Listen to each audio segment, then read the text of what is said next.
will survive the firing in the kiln. So, all right.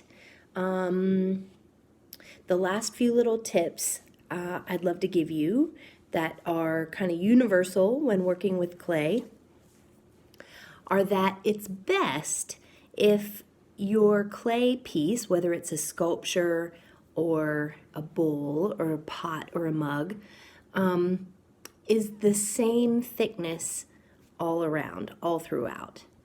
The hardest part about that is making sure that the rim of your pot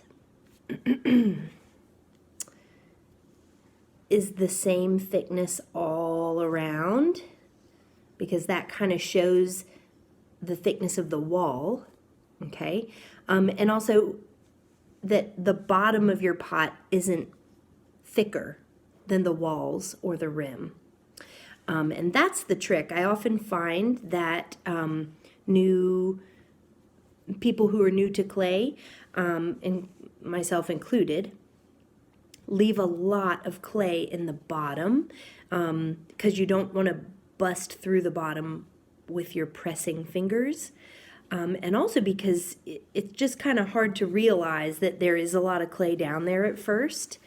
You'll begin to learn the signs of how it feels and also how it looks when there's a lot of excess clay.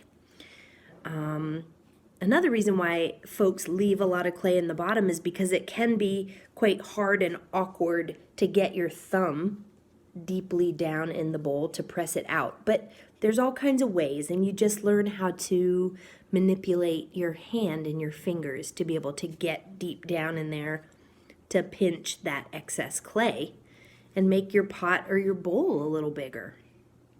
So even thinness all around.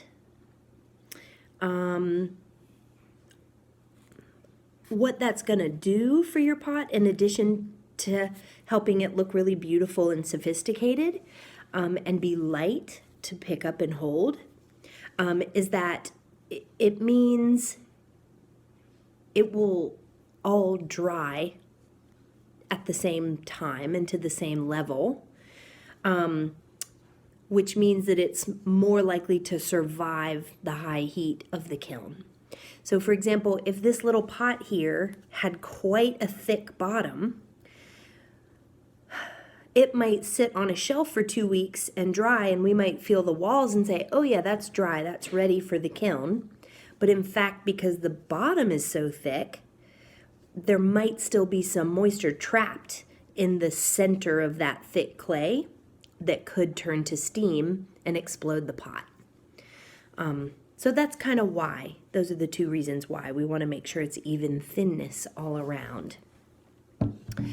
And the other thing I want you to think about is that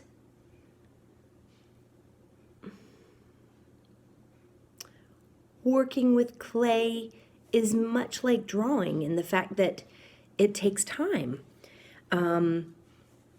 You'll have a better, more even result if you work slowly, like really slowly, when you first start to pinch.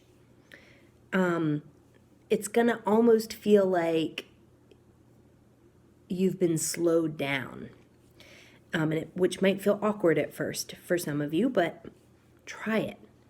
I'd like for you to go 1 second per pinch. So 1 Mississippi, 2 Mississippi, 3 Mississippi, 4 Mississippi. Okay? Maybe even try taking a whole breath with every pinch to really slow yourself down, because that's going to give your sense of touch time to register the information it needs to register, so that your mind can interpret how much pressure or how much pull it needs to tell your hand to give to the clay.